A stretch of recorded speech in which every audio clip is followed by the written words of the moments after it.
Ponente del curso es la doctora Gladys Velázquez, médico cirujano de la UCB, especialista en puericultura y pediatría del Hospital de Niños de la JM de los Ríos, posgrado en pediatría y puericultura de la UCB, con maestría en bioética de la Facultad de Medicina de la UCB, miembro de la Comisión de Bioética de la Escuela José María Vargas de la UCB y actualmente presidenta de la Junta Directiva del Centro Nacional de Bioética, CENABI. Doctora Gladys, a continuación. Bien, doctora, ¿puede compartir su pantalla, por favor?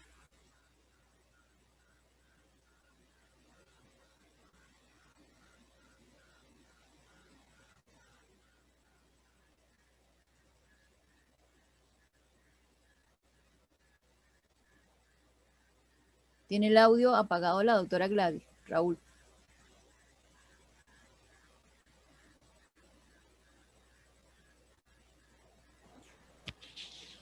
Profesora, si quiere puede habilitar Buenas, de nuevo. ¿me oye? Perfecto. ¿Me oye? Ajá. Perfectamente, doctora. Bueno. Adelante, bienvenida. Buenos días a todos y bienvenida también de mi parte a este curso de introducción a la bioética. Y en esta primera ponencia yo les voy a dar una visión general, un panorama general de lo que es la bioética y de la importancia que tiene para ustedes en su formación profesional. El hombre es el centro del universo, ya sea como final de un proceso evolutivo o como producto del último día de la creación o de una combinación de ambos procesos. El hombre es el centro, pues el autor principal de la historia y del universo. El hombre se distingue de las demás especies animales, de la especie humana. ¿Por qué? Porque tiene una inteligencia superior y porque además tiene libertad, libre albedrío. Eso le permite tener conciencia de sus actos. Y por eso también sus actos tienen siempre una connotación moral. Él siempre se está cuestionando si lo que hace es bueno o malo y también está haciendo juicio de lo que hacen los demás. ¿Cómo sabemos qué es lo bueno y qué es lo malo? Bueno, en la antigüedad, saber qué era bueno o malo se basaba en las costumbres que tenía una determinada comunidad, en los valores, o sea, las cosas que eran importantes para estas personas, en las creencias que al principio fueron en deidades y posteriormente en religiones, y también algunos consideran que existe una conciencia moral innata, que es lo que otros denominan ley natural. Entonces, todos estos elementos eran el patrón para juzgar con el comportamiento particular de cada, digamos, cada civilización o cada grupo humano. Pero esto siguió siendo así por muchos milenios, hasta que el hombre se empezó a cuestionar, bueno, ¿y por qué esto, la razón de por qué algo se juzga como bueno o como malo? Y en el siglo V a.C., en Grecia, surge la filosofía y surge una rama de esa filosofía que es la ética, que viene a ser como la filosofía de lo moral, una moral reflexiva. Empiezan a cuestionarse, bueno, eso que yo les decía, en qué se fundamenta que algo sea juzgado como bueno o como malo. Pero a diferencia de la moral, en la ética las normas son de validez universal. En cambio, la moral tenía validez para un grupo determinado, un grupo humano determinado. Bueno, entonces aquí existen muchas definiciones pues, de ética. Aquí tenemos la de Fernando Savater, que dice que es una reflexión crítica sobre los valores y principios que guían nuestras decisiones y comportamientos. De esta ética se derivan una serie de éticas aplicadas, entre ellas las éticas profesionales. Y cada profesión tiene entonces un conjunto de normas de comportamiento, que es lo que constituye los códigos deontológicos. Vamos a hablar un poco de la medicina. La medicina de ayer era una medicina que se caracterizaba porque era basada en la competencia clínica del médico. Tenía muy poca tecnología. Se decía que la tecnología en su mayor parte podía estar contenido en el maletincito que le regalaban a uno cuando se graduaba de médico. Y además se caracterizaba por una relación médico-paciente muy cercana, muy estrecha. Y el modelo de relación médico-paciente era paternalista. Es decir, el médico decidía todo y el paciente acataba. Esto cambia más o menos para mediados del siglo XX, porque este siglo XX trajo una cantidad de cambios en la humanidad. Hubo una explosión demográfica, empezó a vivir mayor cantidad de años, hubo muchos cambios políticos y económicos, hubo 2 guerras mundiales, y como consecuencia de todas las barbaridades que se cometieron en esas guerras, surgieron en 1945 la Declaración de los Derechos Humanos. Pero por otra parte también hubo grandes avances científicos y tecnológicos, muchos de ellos en el área de la medicina y de la biología, pero también en el área de la energía y de las comunicaciones. Estos avances hicieron que el mundo se interconectara. Y en cualquier momento, lo que sucede en un extremo del mundo se sabe en tiempo real en el otro extremo del mundo. Todo esto generó entonces un proceso de globalización. En el área médica y biológica, pues los avances más importantes se han dado en el área en lo que respecta a la genética. Y de hecho, se habla de una nueva genética. Esta nueva genética ha tenido una serie de avances, como el proyecto Genoma. Se conoce el mapa completo de los genes del humano, pues. Y esto se llegó a tener ya para el año 2000. Esto permite también que se cambie.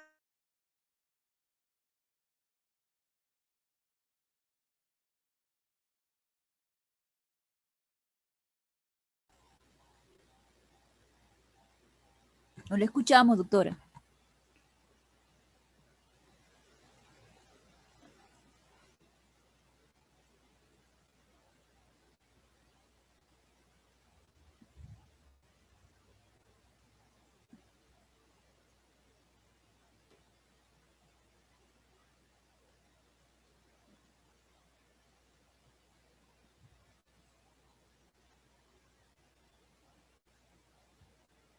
Doctora Gladys, no la escuchamos.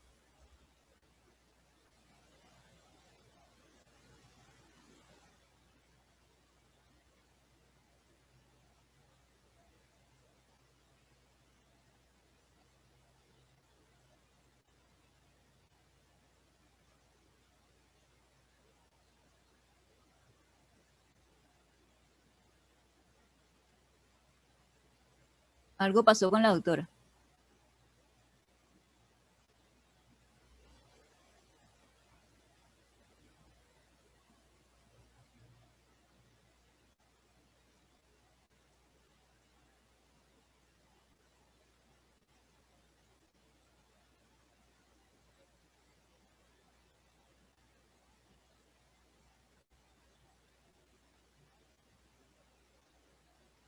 Tiene apagado su micrófono, doctora.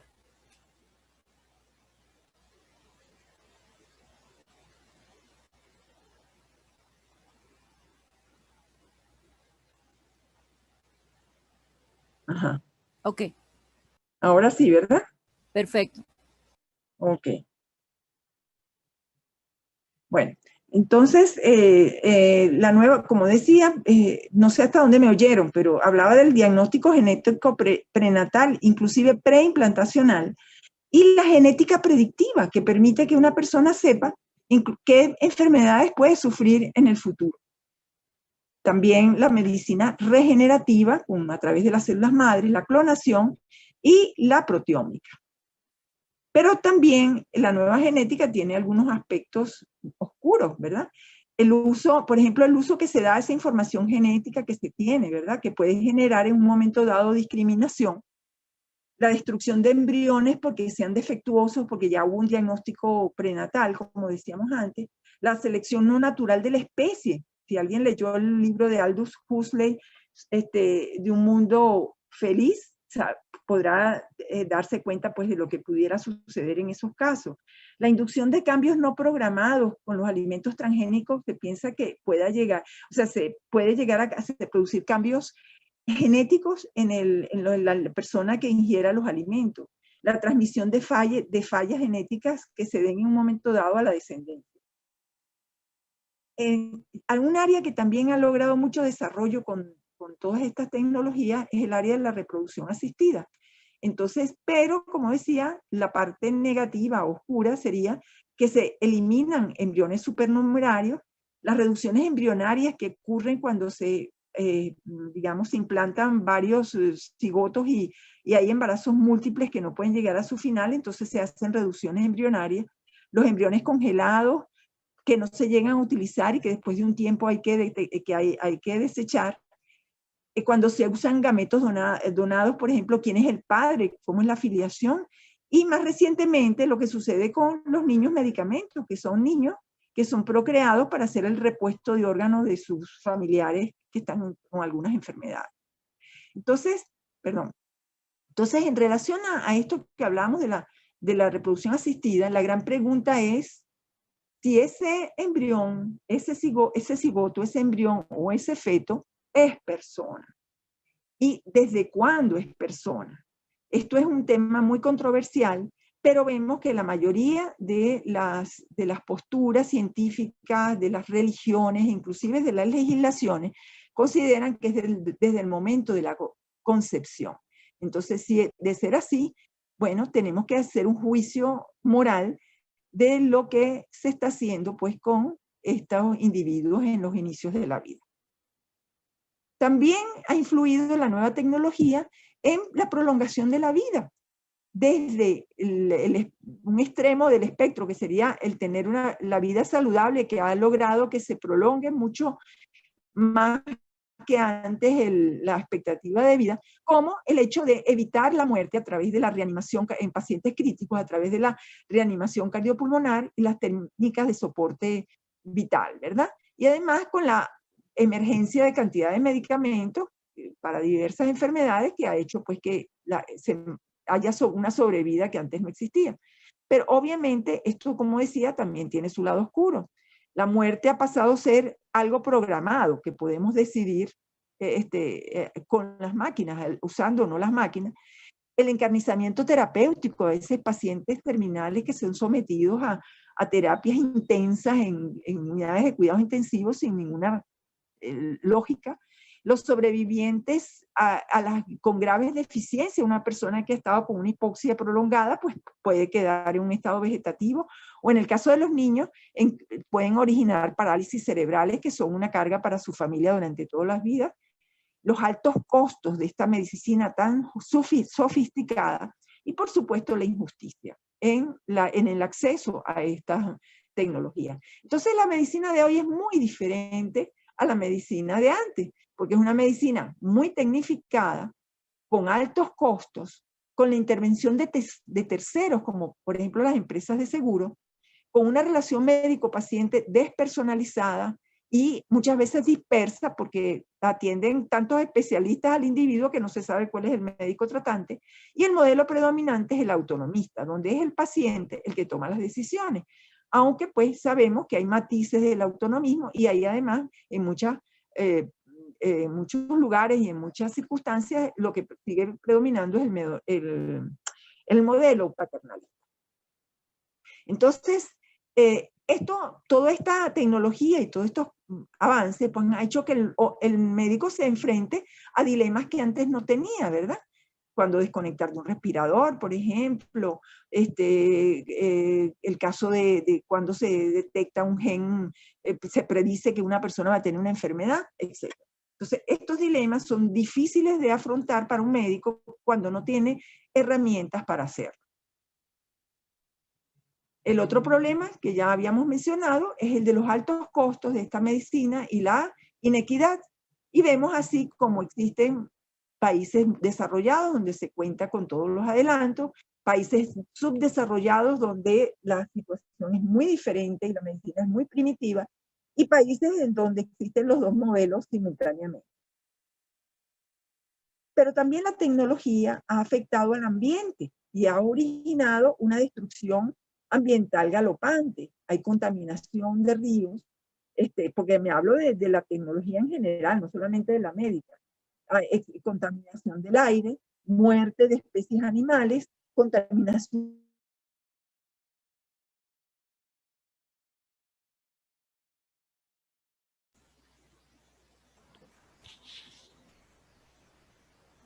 No te escuchamos, doctora.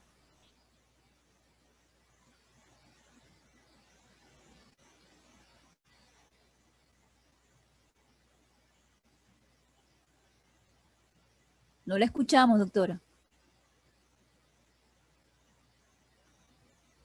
Laudato Si. Doctora, Bueno. doctora, disculpe, ¿puede repetir la lámina anterior que no la escuchamos? Ajá. Se quedó sin audio. ¿Esta sí? Ajá, esa. Ajá. Ok. Bueno, entonces decía que las consecuencias del desarrollo no solamente se ven en el área médica, como dijimos antes, sino también en el ambiente.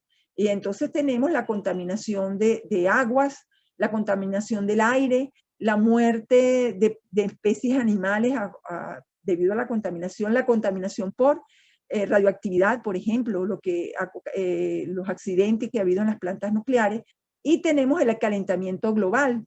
Y todo esto ha tenido consecuencias también en el agotamiento de los recursos naturales, ha originado nuevas enfermedades, ha afectado la supervivencia tanto de nuestra actual generación y puede afectar inclusive a las generaciones futuras. Y decía que en respuesta a esto, la ONU había organizado una serie de conferencias, como la Conferencia de Clima en París, que fue hace poco tiempo, y el Papa Francisco emitió pues su encíclica Laudato Si, dirigida al ambiente. Entonces, todo esto ocurrió, pues digamos, que estaba ocurriendo en las mediados del siglo XX, trajo una respuesta. Esta respuesta, el principal, digamos, cabeza de esta respuesta, o el pionero de esta respuesta, es este señor que ustedes ven aquí a la derecha, que es Van Rensselaer-Potter. Él es un químico, profesor de la Universidad de Wisconsin, que trabaja en oncología, y que se dio cuenta que la ciencia no podía seguir desbocada, y que había que buscar una humanización de la ciencia, había que poner frenos y había que humanizar esa ciencia. Y él publica un libro que se llama Bioética, un puente hacia el futuro, en 1971. Él no fue el primero que usó este término de bioética, fue este señor que ven a la izquierda, Fritz Haber, que es un teólogo alemán que publicó en la revista Cosmos un artículo que era la revisión de las relaciones entre los humanos, los animales y las plantas en 1927. Pero realmente quien pone, digamos, en movimiento todo esto de la bioética, digamos, arranca este movimiento es Potter. Potter al principio estuvo muy dirigido a la parte de las ciencias médicas y biológicas, pero después fue ampliando su visión sobre la bioética y empezó a incluir todo lo que tiene que ver con el ambiente, con la sociedad, y por eso empezó a hablar ya de bioética global. Entonces, en la bioética ustedes pueden encontrar muchas definiciones. A mí me gusta mucho la del bioeticista, el Frances Abel, porque ya destaca algunas características de la bioética. Dice que es un estudio interdisciplinar de los problemas creados por el progreso biológico y médico y su repercusión en la sociedad y en un sistema de valores. La bioética es el mejor ejemplo que existe de interdisciplinariedad, porque en ella confluyen y intervienen una serie de disciplinas humanísticas, ¿verdad? Pero también una serie de disciplinas científicas, tanto ambientales como biológicas, ¿verdad? Entonces es como una pléyade un intercambio de todas estas cosas que, digamos, contribuyen al ejercicio de la bioética. Entonces es muy importante que conozcamos las características de esta nueva disciplina. Es laica, quiere decir aconfesional, o sea, no responde a un determinado grupo religioso ni del pensamiento. Y, sin embargo, se basa se basa fundamentalmente en el respeto y en la convivencia. Es pluralista porque acepta diversos enfoques, pero siempre con una unidad común superior que es el bien común. Es autónoma porque su criterio se basan en la razón humana y no tiene dogmas impuestos. Es racional porque aborda los problemas no solo a priori, o sea, en su moralidad y legalidad, sino también a posteriori en cuanto a sus consecuencias. Y por eso la bioética se considera una ética de la responsabilidad. Y es aplicada porque no se queda en la teoría, sino que justamente nos ayuda todo el tiempo a resolver los dilemas del desarrollo a grandes niveles, pero también de los nos ayude a resolver los conflictos de las personas y de las profesiones. Entonces podríamos decir que la bioética tiene como varias dimensiones. Una primera dimensión, que es la que llamada microbioética, que se concentra pues en las relaciones interpersonales. Una dimensión un poco más amplia, que por cierto es la que corresponde, en donde se enmarca la bioética médica, que es la que llamada macrobioética, donde se ven, además de las relaciones interpersonales, se aborda el ambiente, pero en lo más, digamos, el ambiente que rodea al individuo. En el caso de la medicina, todo lo que tiene que ver con salud pública, con la parte, digamos, de la sociedad, con la parte de investigación al nivel de investigación biomédica, ¿verdad? Y una bioética una bioética global que va a extenderse pues a los grandes problemas de la sociedad del mundo, ¿verdad? La investigación vista, pero a niveles macro, las sociedades vistas a niveles macro, tiene que ver con todos estos problemas que hablábamos del ambiente en forma macro también. Bueno, vamos ahora a concentrarnos un poco en la bioética médica. Y decíamos antes que el médico se va a enfrentar a una cantidad, hoy en día, se enfrenta a una cantidad de decisiones que son difíciles de tomar.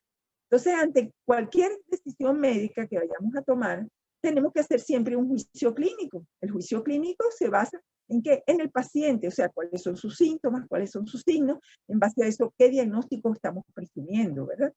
También en la enfermedad, una vez que tenemos el diagnóstico, tenemos que conocer la enfermedad, y la enfermedad tiene una cantidad de elementos que son importantes que tomemos en cuenta. Y también en la experiencia, en la evidencia, o sea, que nos permite ver cuál puede ser el curso que le demos a ese tratamiento o a ese plan de trabajo que sea el más efectivo de acuerdo a la experiencia. Pero también hay que hacer un juicio bioético, donde el individuo ya no sea visto como paciente, sino que sea visto como persona con sus valores propios. Los valores, pues, son las cosas que son importantes para él. Tenemos que hacerla también en base a los principios bioéticos, y tenemos que hacerlo en función de las normas que aplican en cada caso, ya sean códigos o ya sean leyes. Entonces, ¿qué es lo que fundamenta esos juicios que vamos a hacer, el juicio ético, cuando lo hacemos en nuestros pacientes? Entonces, se fundamenta en el respeto a la persona, que siempre la veamos como un fin en sí mismo, ¿verdad? Y como poseedora de dignidad, en los derechos humanos de esas personas. Y también la otra forma de hacerlo, pues, es con los principios fundamentales de la bioética, que son los principios de Buchan and Childress, que son los que vamos a ver después en una lámina posteriormente. Bueno, entonces vamos a ver qué es lo que es persona, qué es lo que define una persona. La persona es un ser único e irrepetible. Inclusive el patrón genético es único, no se puede dar en otra persona a menos que hubiese una clonación. Tiene una percepción propia del mundo. Tiene valores. Yo les decía, los valores son las cosas que son importantes para cada quien, y eso es particular de cada uno. Tiene libertad, libre albedrío, y él puede entonces decidir qué hace con su vida. Es un sujeto espiritual, o sea, que tiene una vida interior, y todo eso hace que él tenga eso que llamamos dignidad. Dignidad es que él se traduce en que él es digno de ser respetado, independientemente de su condición, y que además tiene derecho. Los valores, existen infinidad de clasificación de valores, ¿verdad? Yo aquí les estoy mostrando la de la profesora de la Cortina, que los distribuye en estas categorías que ustedes ven acá. Los valores tienen una característica que son variables, porque valor, yo les decía antes, es lo que para cada quien es bueno, es importante, lo que cada quien quiere, ¿verdad? Para sí. Entonces, en general son cambiantes, porque, por ejemplo, los estéticos, no es lo mismo el patrón de belleza que se tenía en el Renacimiento o en el siglo pasado que los valores estéticos de ahora, son diferentes, la delgadez, el atletismo, todas estas cosas, ¿no? Entonces, los religiosos igual cambian, los intelectuales, Pero hay un tipo especial de valores que son los valores morales. Estos valores morales tienen la característica de que son trascendentales, que se mantienen a lo largo del tiempo. Y estos valores, ¿cómo se evidencian? Se evidencian porque en el actuar de una gente, en sus actitudes, en cómo actúan, cómo proceden, cómo se manifiestan, ¿verdad? Estos valores son libertad, igualdad, justicia, honestidad, solidaridad, tolerancia, diálogo, respeto. Si le agregáramos paz, diálogo, por ejemplo, podríamos decir que son también valores ciudadanos. Entonces, pues, como decía, estos son cosas que trascienden en el tiempo. La otra forma, les decía también, de fundamentar los juicios es el respeto a los derechos humanos. Ustedes recuerdan, yo me equivoqué del año anteriormente, pero en 1948 la ONU hizo la Declaración Universal de los Derechos Humanos en respuesta, como les decía, a todas las barbaridades que se cometieron en la Segunda Guerra. Y esta declaración comienza en su artículo 1 diciendo que todos los seres humanos nacen libres e iguales en dignidad y derechos. Y ocurre aquí, existe una primera, digamos, una primera serie de valores humanos, una primera visión, podríamos decirlo, que son son los derechos civiles y políticos, el derecho a la vida, a la integridad personal, a la igualdad, a la libertad, al honor, a la vida privada y a la información y a la salud. Todos estos derechos se los violaron a este señor que probablemente ustedes pueden recordar. Entonces, existen además, en el caso de la medicina, unos derechos que son particulares porque son los derechos de los enfermos. Entonces tenemos estos derechos que están condensados en la Declaración de Lisboa de la Asociación Médica Mundial y en el Código de Ética de Medicina de la Federación Médica Venezolana, última edición 2003. En este código, pues, hay 4 grupos fundamentales de derechos: el derecho a la atención médica de calidad, a la autodeterminación, a la información y a la confidencialidad. Entonces vamos a hablar ahora ¿se acuerdan de esa tercera forma de fundamentación? Que son los principios fundamentales de la bioética. Estoy seguro que ustedes han oído hablar de esto en muchas oportunidades. Son 4 fundamentalmente, que serían el de no maleficencia, justicia, beneficencia y autonomía. No maleficencia consiste en no inducir sufrimiento o discapacidad que puedan ser evitables. Lo que se decía anteriormente en el latín, primum non nocere. Y nos obliga siempre a que hagamos ante cualquier actuación un análisis riesgo-beneficio. El principio de justicia significa dar a cada quien lo que le corresponde. En el área de la salud, se trata de la justicia distributiva, que es la distribución de los recursos sanitarios con eficiencia, eficacia y equidad. La beneficencia se refiere a promover siempre el bien de nuestros semejantes y nos obliga a una atención respetuosa y de alta calidad a todos los pacientes. Y la autonomía es el derecho que tiene cada persona a tomar sus decisiones y a conducir su vida de acuerdo a sus propios intereses, deseos y creencias. Y nos obliga al consentimiento informado. Ustedes también seguramente han oído hablar de eso, pero tiene siempre que obtenerse del paciente antes de cualquier procedimiento diagnóstico o terapéutico. En cuanto a las normas que hemos mencionado, que forman parte, pues, cuando vamos a hacer el análisis ético, se refiere, pues, a las normas deontológicas, ¿verdad? Pero también a las leyes. Tenemos la Constitución de la República de Venezuela, la Ley de Ejercicio de la Medicina, principalmente en nuestro caso, pues, y también en el caso de los niños y adolescentes, la LOCNA.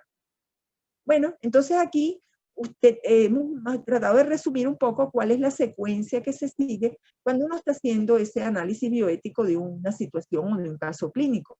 Primero nos planteamos el problema, que por cierto, el problema ya debe estar bastante claro desde el punto de vista médico, ¿verdad? Tenemos que tener un diagnóstico ya claro para poder pasar al análisis bioético o tener bastante clara la situación. Entonces, lo primero que vamos a ver es cuáles son los hechos relevantes desde el punto de vista bioético, ¿verdad?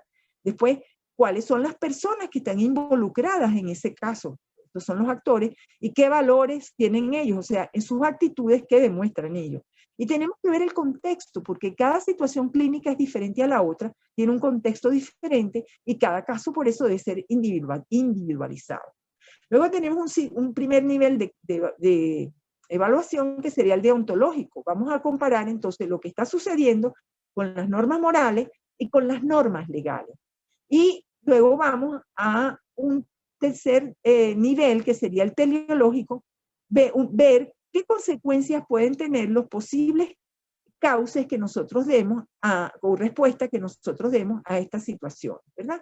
Todo eso se va a hacer mediante un procedimiento que es la deliberación. ¿Qué es la deliberación? El diálogo, el que cada quien dé su opinión, el que hablando la gente vaya entendiendo mejor cada cosa y poniéndose de acuerdo, ¿verdad? Y lo que se busca siempre es que conseguir la solución más prudente. No siempre es la ideal, la mejor, pero sí siempre debe ser la más prudente. Perdón. Entonces, fíjense, la medicina no es como las demás profesiones. La medicina es una profesión que tiene una connotación humana muy profunda. Y por eso, al médico, además de exigírsele tener una serie de condiciones profesionales como la excelencia clínica, la actitud científica y la actualización continua, se le exigen también una serie de condiciones éticas, como sería el compromiso social, la actitud crítica y reflexiva, la adhesión a los principios éticos y que posea un conjunto de virtudes. ¿Cuáles son esas virtudes que son las más importantes en el médico? Bueno, la honestidad. La verdad debe ser siempre la norma en nuestro comportamiento como médico. Y esto se debe expresar tanto en nuestra comunicación con el paciente y con los familiares, en dar las noticias, ¿verdad? Y lo importante es saber cómo comunicarnos, sobre todo en el caso de las malas noticias, cómo saber darlas, cómo dosificarlas. Y también el otro aspecto es el de reconocer siempre nuestros errores y limitaciones, no creernos el súper sabio. La responsabilidad, esto es vital porque el médico trabaja con elementos que son muy sensibles para el ser humano, como son su salud y su vida inclusive. La tolerancia, que es el respeto a las ideas y conductas contrarias a las propias. Entonces traigo como un ejemplo pues 2 fragmentos del juramento de este señor que se llama Maimónides, que es un médico judío del siglo XII, y de otro documento de él que es la advocación, ¿verdad? Entonces, ahí pueden ver cómo él pide tener la fuerza para poder servir a todos por igual y para poder tolerar enfermos obstinados y groseros. La otra condición importante del médico es la empatía, es reconocer, comprender y apreciar los sentimientos de los demás, que los demás se sientan que nosotros los estamos oyendo y que no estamos pendientes de otras cosas, ¿verdad? Es ponerse en los zapatos del otro. La prudencia, esto es importantísimo, es la disposición que permite discernir correctamente lo que es bueno o malo para el hombre en una situación particular y en consecuencia actuar como conviene. Es decir, esto se puede resumir en tener sentido común, en medir las consecuencias de nuestros actos antes de actuar, en darle un cierre a ese músculo activo que tenemos todos los humanos, ¿verdad? Muy activo. Es lo que corresponde a esta ética de la responsabilidad. Compasión, ¿verdad? Que es la participación del sufrimiento ajeno. Los médicos tratamos justamente con esos dolores y esas circunstancias humanas muy difíciles. Y cuando no podemos curar, debemos por lo menos apoyar y acompañar. Como dice la canción de Por esas calles, nosotros vemos con frecuencia en la actualidad que la compasión se fue de viaje. Y termino pues con una frase del doctor Diego Gracia, que es un bioeticista español de la Universidad Complutense de Madrid, que es el gran maestro en Venezuela para nosotros de bioética, y dice que para el logro de una medicina de calidad no solo se necesita un buen médico, o sea, un médico profesional bien formado, sino también un médico bueno, que era ese médico de virtudes que les estaba yo dibujando en las láminas anteriores. Muchas gracias.